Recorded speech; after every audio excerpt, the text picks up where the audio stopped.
Xiaomi itu bisa aja keluarin produk yang sama persis di waktu yang nggak jauh. Bikin warga tuh mikir-mikir nih, mending beli yang mana? Padahal sama aja. Nah sekarang ada lagi nih ya, dan sekarang gue akan bahas dari kubunya Redmi nih kali ini, karena mereka baru rilis Redmi Pad Pro. Dan ini adalah kemarin siapa? Ya, Poco Pad.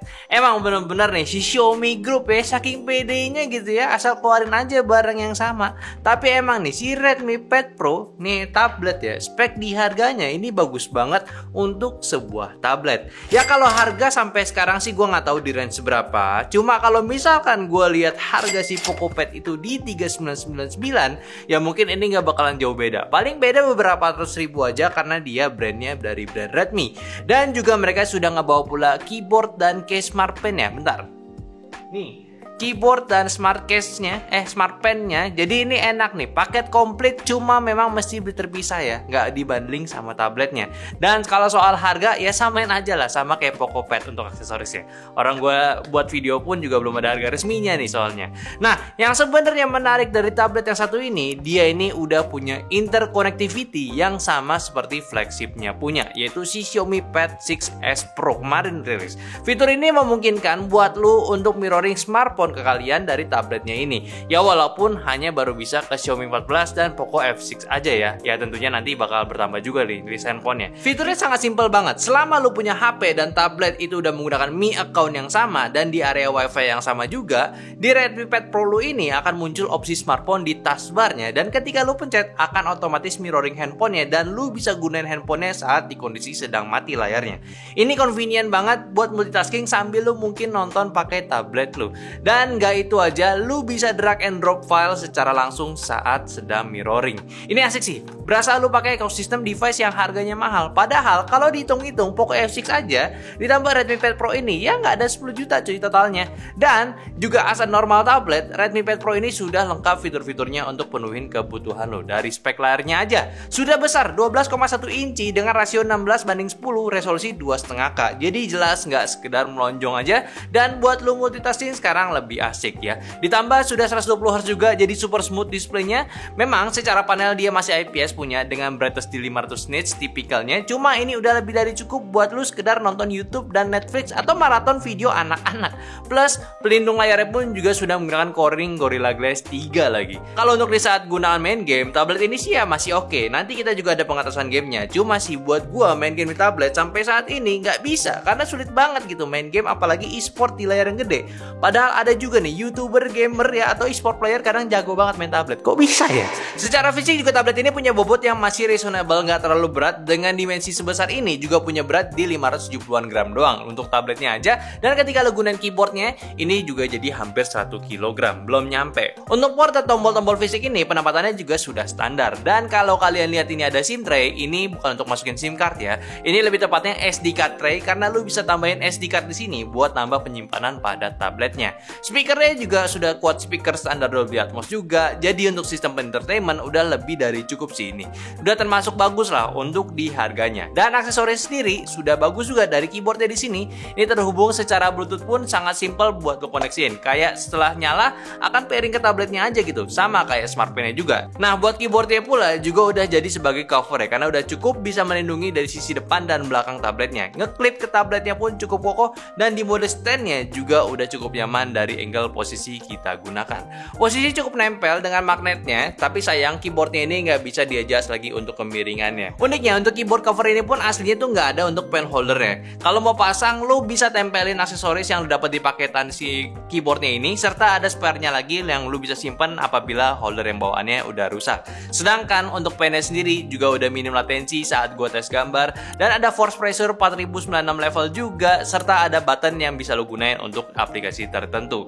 Namun sayang untuk kedua aksesoris ini masih harus lo charge terpisah dengan USB-C. Jadi jangan sampai lupa untuk aktivitas namun malah belum sempet keisi baterainya. Tapi detail kecil yang gue suka saat cobain aksesorisnya ini, dia itu akan muncul taskbar secara otomatis ketika gunain aksesorisnya, dan kebalikannya, ketika kita Bluetooth dimatiin, taskbar itu akan hilang lagi. Oke, sekarang kita bahas soal performance pada tablet ini, yang mana gunain Snapdragon 7S Gen 2 sebagai SoC di dalamnya, dan ini SoC yang sama digunakan pada Redmi Note 13 Pro 5G dan juga Poco X6. Jadi kalian bisa expect aja sebagus apa performance tablet ini. Dan untuk SKU yang gunakan ini adalah SKU tertingginya yaitu 825GB, dan pasti sudah gunain tipe RAM LPDDR4X dan juga UFS 2.2 untuk storage-nya. Kalau untuk OS, out of the box-nya udah gunain HyperOS yang sudah ada fitur yang tadi gue udah jelasin. Untuk penggunaan di mode tablet ini sih masih cukup generik sebenarnya, nggak banyak fitur tablet yang dihadirin pada Redmi Pad Pro. Dan sejauh ini paling fitur yang bisa lu manfaatkan adalah fitur split screen aja yang belum sepenuhnya kompatibel untuk semua aplikasi. Tapi kalau sekedar note taking, ini simple banget untuk penggunaannya. Nah, sekarang kita cek nih untuk performance-nya. Apakah sama kemampuannya seperti 7S Gen 2 yang pernah kita tes?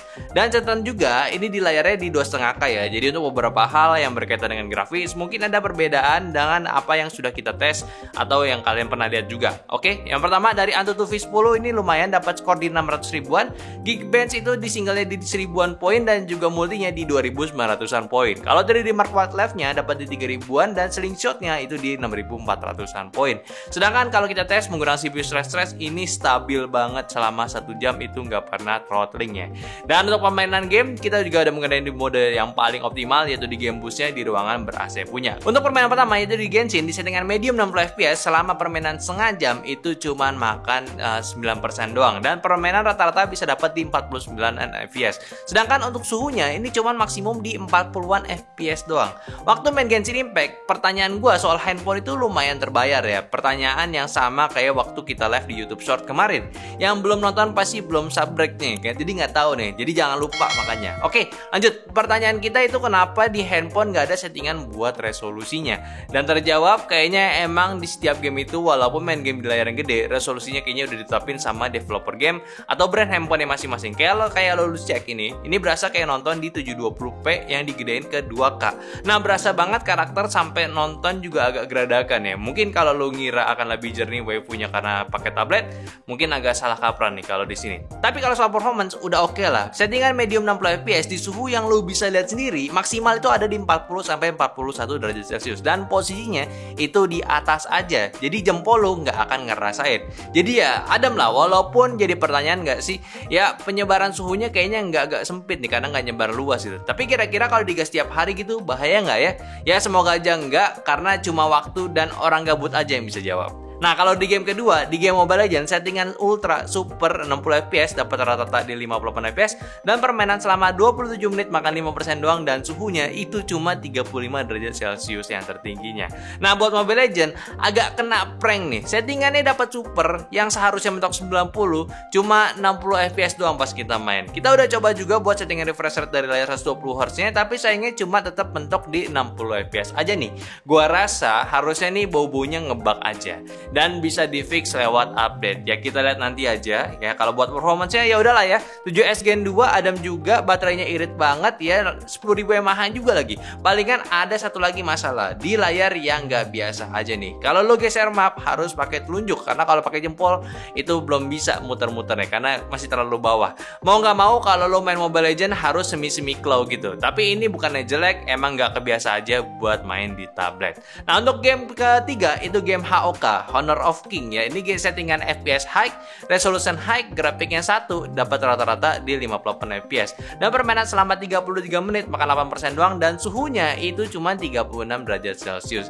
Di game satu ini aman banget buat lu push rank dengan settingan yang gua tes. Cuma agak sayang aja sih, dia tuh nggak ke-unlock FPS yang lebih kenceng sama kayak Mobile Legends. Padahal udah cukup stabil saat main game. Bahkan saat war pun, gue sih nggak merasa ada drop FPS yang gimana-gimana. Ya buat lu yang memang lagi grinding rank dan terbiasa saat gameplaynya itu di tablet dengan harga 4 jutaan, ya mungkin ya lu bisa rasain dan juga bermain secara aman, dan dari device ini gak bikin lu jadi dark system ya.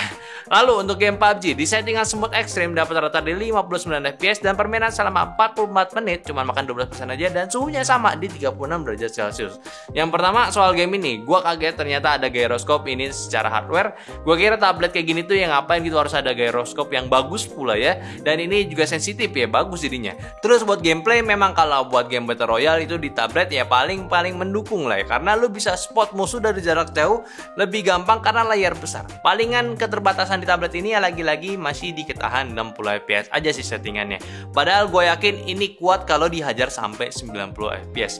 Dan juga jangan sampai ketinggalan karena ini ukurannya besar tabletnya dan punya quad speaker, spot kiri kanan musuh itu gampang banget. Nice ya. Lalu di game terakhir itu di game CODM multiplayer di settingan high max itu dapat rata-rata di 56 fps dan permainan selama 18 menit cuma 7% dan suhunya sama-sama di 36 derajat Celcius. Nah, CODM di tablet ini sih kurang lebih sama aja kayak lu main game PUBG. Paling enak buat FPS memang, cuma sih memang skill issue aja gitu. Gue main game di tablet kayak kurang serk aja gitu, main face space di tablet, tangan gue kegok banget. Tapi secara experience ini udah well managed banget, bisa di 60 fps nggak turun-turun. Beberapa match juga asik, suaranya juga cukup aman, nggak ada masalah untuk di tablet ini. Ya mungkin yang bisa di-highlight sih ya, lu bisa main di tablet ini. Jelas dari baterainya lebih bisa main lebih lama karena kapasitasnya besar di 10.000 mAh. Dan yang gua agak expect di sini juga suhunya itu bener-bener kayak menolak panas. Khususnya buat main game e-sport ya, susah banget nyentuh di 40 derajat sih. Ya mungkin ini kali alasan layar gede gitu ya. Terus juga untuk baterainya tadi gue udah sempat bahas di 10.000 mAh dengan pengecasannya sekarang di 33 watt juga. Memang jelas gak akan full dalam waktu yang cepat, tapi jelas ini akan habis di waktu yang lama. Dan juga berkesinambungan pula dengan aksesorisnya ini barang, tablet keyboardnya yaitu juga sama-sama habis baterainya. Lama habis baterainya, bukan cepat habis ya. Tapi ya memang buat kalian yang berharap tablet itu bisa internetan, sayang sekali tablet ini nggak support SIM card ya. Dari awal gue udah mention itu ada SD card tray, bukan SIM card tray.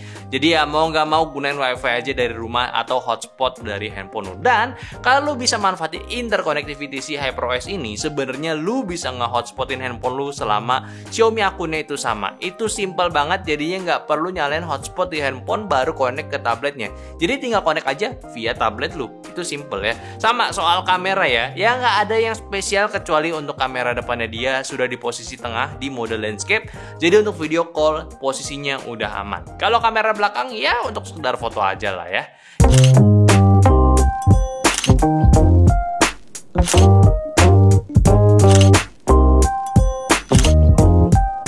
Jadi apa kurang ini dari Redmi Pad ini?